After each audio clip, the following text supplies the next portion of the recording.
Bab 040. Miss. Mama Adele yang duduk bersampingan mencoba menahan emosi besannya itu. Mami serius mau ngajak aku pulang. Mamu terkejut akan reaksi tidak terduga Amira. Iya, cepetan beresin barang-barang kamu. Mami tunggu 5 menit, kembali bersidekap. Acuh.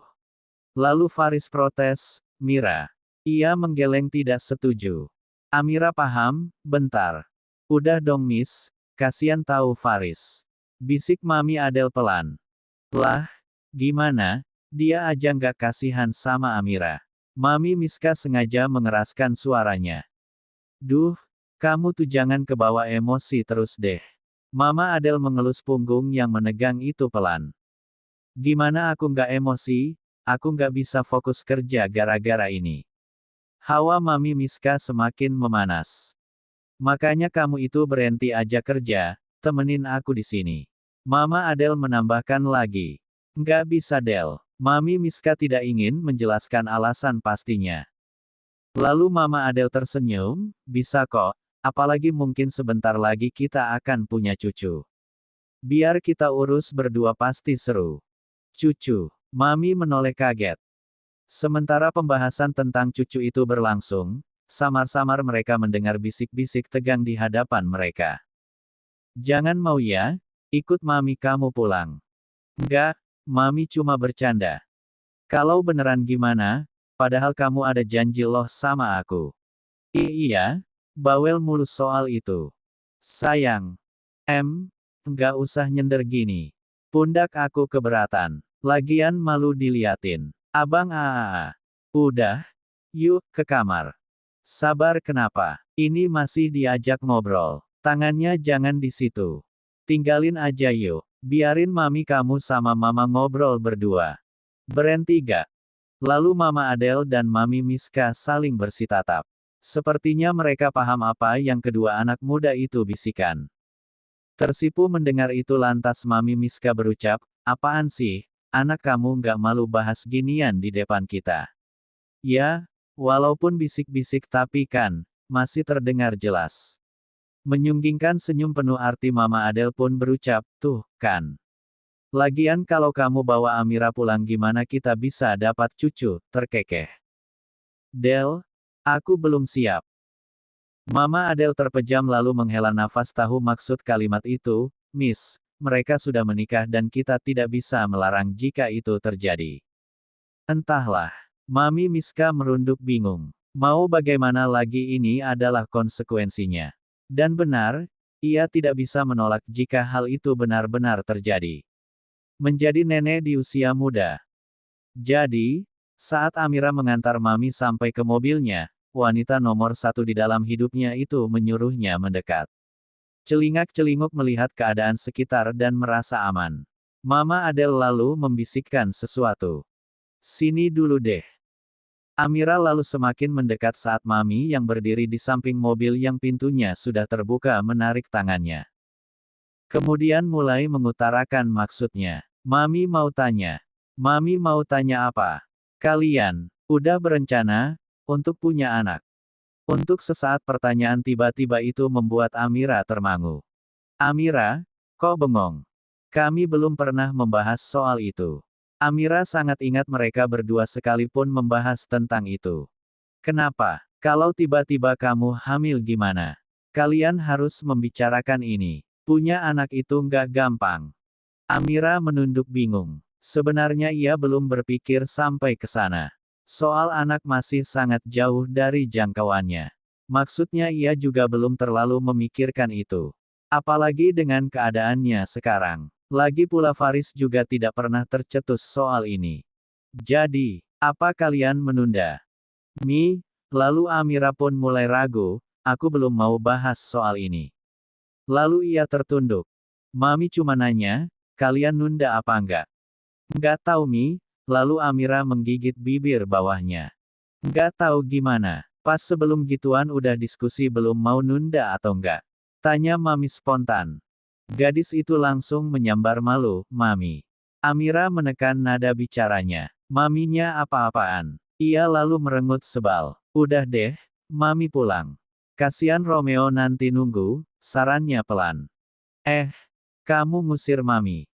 Tuh, kan serba salah. Amira sebenarnya hanya ingin menghindari pembicaraan ini, bukan berniat seperti itu. Nggak, bukan gitu, habisnya Mami bahas masalah itu.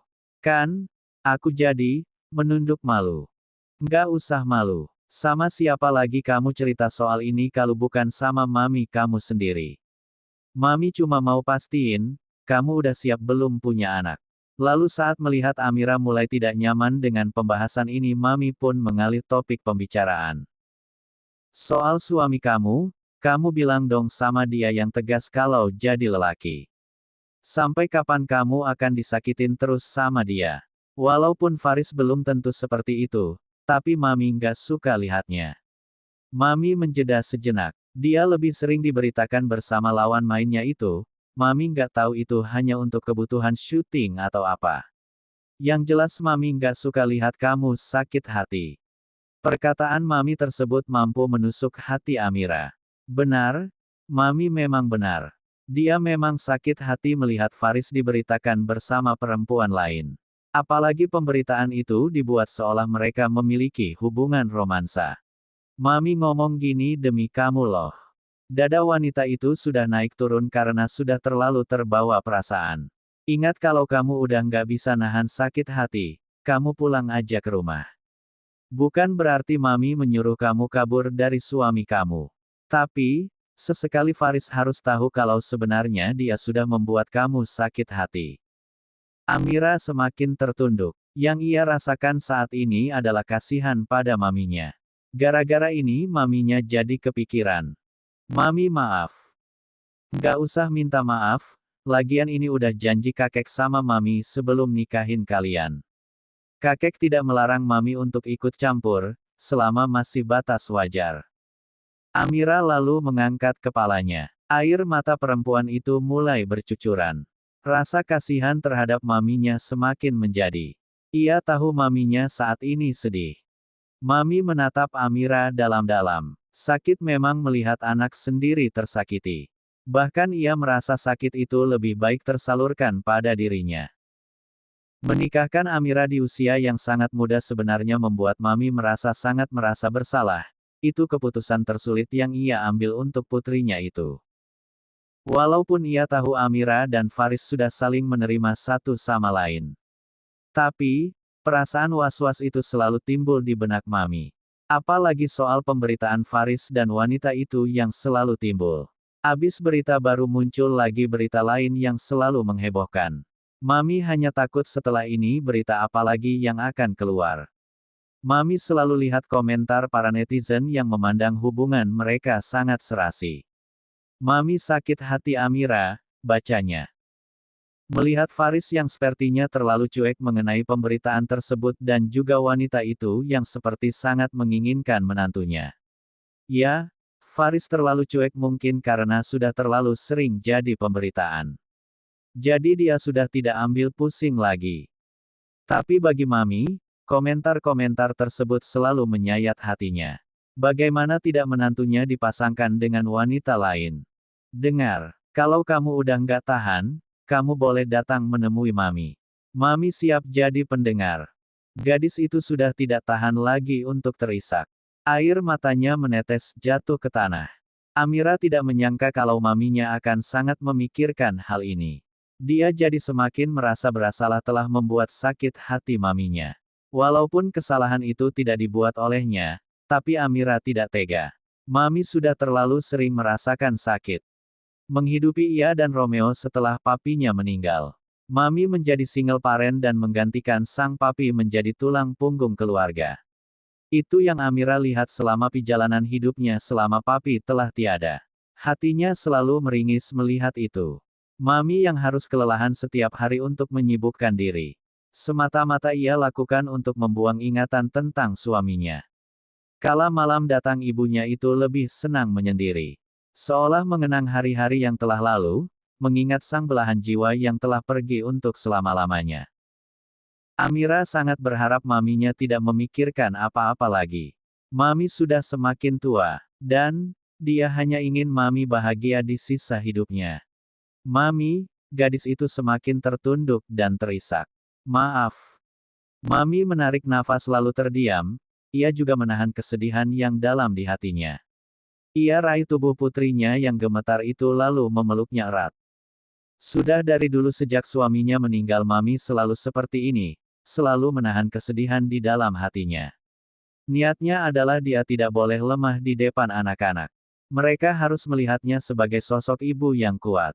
Setelah suaminya meninggal Mami tidak pernah lagi memperlihatkan sebetapa lemah dan rapuh dirinya di depan kedua buah hatinya. Mami merasa tugas melindungi itu beralih pada dirinya. Tidak ingin terus-terusan berderai air mata maka Mami mengeraskan hatinya, membuang sifat lembutnya. Lebih sering menonjolkan sifat galak yang ada kepada Amira dan Romeo. Menjadi wanita mandiri dan tegas yang terlihat berambisi dengan pekerjaannya. Sibuk, kesibukan itu mampu membuatnya lupa akan segala gundah yang ia rasakan. Sudah kamu masuk, Gih. Mami melepas pelukan erat itu. Udah nangisnya. Mami lalu mengusap air mata putrinya itu dengan jari-jari pelan. Dengar, awas ya kalau Faris buat ulah lagi. Kamu benar-benar harus pulang ikut Mami. Lalu setelah Amira mengangguk pelan wanita paruh baya itu bergegas memasuki mobil. Dia tidak ingin larut dalam suasana. Takutnya apa yang ia tahan-tahan itu meledak juga. Amira melambaikan tangannya bersamaan Mami juga. Ia masih sesenggukan. Lama ia di luar hanya untuk menetralkan apa yang ia rasa. Tidak ada yang boleh melihat ia menangis. Mama ia mengusap habis air matanya. Namun, saat ia mulai menuju pintu masuk, sebuah pelukan hangat menyambutnya. Mama Adele. Apa Mama Adele melihat semuanya? Melepas pelukan itu lalu Mama Adele tersenyum, jangan nangis lagi ya. Mama Adele benar-benar salah kalau Amira tidak akan menangis lagi. Gadis itu sangat mudah sekali tersentuh. Dan, benar saja Amira kembali terisak. Amira juga tidak mengerti kenapa akhir-akhir ini menjadi lebih sensitif. Seperti ada sesuatu yang aneh dari dalam tubuhnya saat ini. Dan kalau dipikir-pikir mungkin dia seperti ini karena hormon datang bulan. Mengingat sudah 1 minggu belum juga kedatangan tamu bulanan. Faris merasakan segar setelah mengguyur tubuhnya dengan air. Pikirannya pun menjadi tenang. Hari ini kepalanya tidak berhenti berdenyut-denyut dan merasa pusing. Apalagi saat tadi dia melihat Amira duduk berdua dengan laki-laki. Padahal dia sudah memperingatkan untuk menjauh. Akan tetapi laki-laki sepertinya nekat. Ia ingat betapa darahnya mengalir cepat melihat pemandangan itu tadi. Faris mengambil handuknya setelah menghentikan kucuran air yang mengalir dari shower. Sekeluar dari kamar mandi ia lihat Amira belum masuk. Kemana dia? Padahal tadi katanya akan mengantar maminya sampai ke mobil sebentar. Merasa bingung samar-samar ia mulai mendengar suara dari luar kamar. Bergegas Faris segera membuka pintu. Sayang, Mama Adele menepuk-nepuk pelan gadis yang tengah sesenggukan itu. Ceklek. Terkejut melihat keadaan itu ia menghampiri Amira. Ada apa? Faris menatap Mama bingung. Mama Adele menghela nafas panjang. Kamu, lebih baik tenangin Amira dulu. Dia, terbawa perasaan soal maminya. Faris kembali menatap Mama Adele bingung. Mami. Ada apa soal Mami? Setelah mengantar Amira masuk lalu Mama Adele mengelus bahu itu pelan lalu ia pun bergegas. Namun saat sebelum melangkah keluar Mama Adele berbalik. Faris, Mama tahu pekerjaan kamu membuat kamu akhirnya selalu jadi sorotan publik. Lalu Mama menghela nafas sebentar. Tapi, jangan sampai hal itu membuat perasaan orang-orang di sekeliling kamu jadi tersakiti. Menatap Mami dengan seksama, mengerti akan maksud ucapan itu Faris lalu menunduk. Dan, setelah pintu kamar itu kembali tertutup Faris berbalik lalu menghampiri Amira yang terduduk diam sesekali terdengar ia masih sesenggukan mungkin karena terlalu lama menangis. Mira, Faris pun ikut mendudukkan diri di sebelah Amira. Gadis itu menoleh dan Faris dapat melihat dengan jelas mata yang mulai memerah itu. Faris tersengal, Amira menangis sakit hati karenanya. Maaf, hanya itu yang bisa ucapkan. Mendengar pernyataan tulus itu Amira menggeleng. Bukan, bukan itu masalahnya. Dia tidak menangis karena itu. Maaf karena telah membuat kamu seperti ini. Faris benar-benar merasa bersalah. Apalagi setelah ia mendengar ucapan Mama Adele tadi. Ia semakin yakin kalau Amira menangis karena itu. Faris mengerjap, seketika kata-katanya tertahan. Lalu ia semakin menatap gadis itu dalam-dalam saat Amira tiba-tiba meraih telapak tangannya. Matanya mengerling ke sana kemari, Faris memperhatikan itu. Dan, saat Amira mulai membuka mulutnya untuk bersuara tiba-tiba gadis itu tersendat, ucapannya seolah tertahan. Mira, Faris paham itu. Maaf di awal pernikahan kita, aku sempat mengabaikan kamu. Lalu telaga bening itu kembali menggenang. Amira kembali menggeleng. Ia benar-benar tidak bisa berkata-kata sekarang.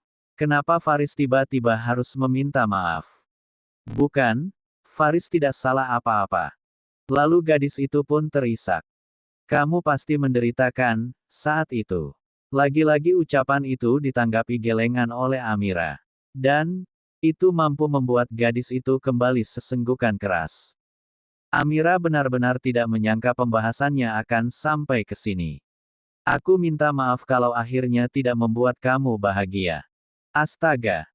Amira sudah tidak tahan lagi, kenapa hari ini banyak sekali hal yang membuat perasaannya campur aduk. Mendongak sebentar lalu dengan cepat ia lalu bergegas masuk ke dalam kamar mandi. Dan, Faris hanya bisa terdiam. Dia pun menunduk semakin merasa bersalah. Terduduk di sana melampiaskan apa yang ia rasa. Gadis itu kembali sesenggukan keras. Ada apa sih, dengan Faris? Kenapa laki-laki itu harus membuatnya merasa bersalah begini? Maksudnya, kenapa dia harus mengungkit masa itu? Bukankah itu adalah sikap yang wajar untuk dua orang yang menikah karena terpaksa? Iya, kan? Mereka menikah karena terpaksa. Sepertinya dia memang harus menumpahkan segala perasaan yang tertahan ini. Sudah lama ia tidak menangis sepuas ini dan selama ini. Menangis lebih keras hingga hatinya puas. Mungkin hampir setengah jam, ia pun lalu keluar dengan melilitkan handuk di tubuhnya. Matanya sembab dan bengkak. Dan, Amira dapat merasakan itu. Mendapati Faris tidak ada di dalam kamar, ia jadi semakin merasa bersalah. Dia kembali bersedih, mungkin kalau air matanya belum terkuras habis mungkin dia akan menangis lagi. Selesai mengenakan pakaiannya ia terduduk di depan cermin.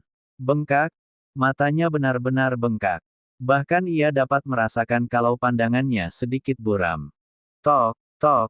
Suara ketukan dari luar kamar menyadarkannya. Dan, tidak mungkin itu Faris. Untuk apa laki-laki itu mengetuk pintu di kamar mereka sendiri?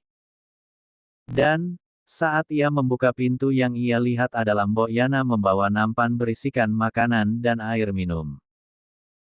Mbok Yana termangu melihat keadaan Amira, mata yang sangat bengkak, namun gadis itu masih sempat tersenyum kepadanya.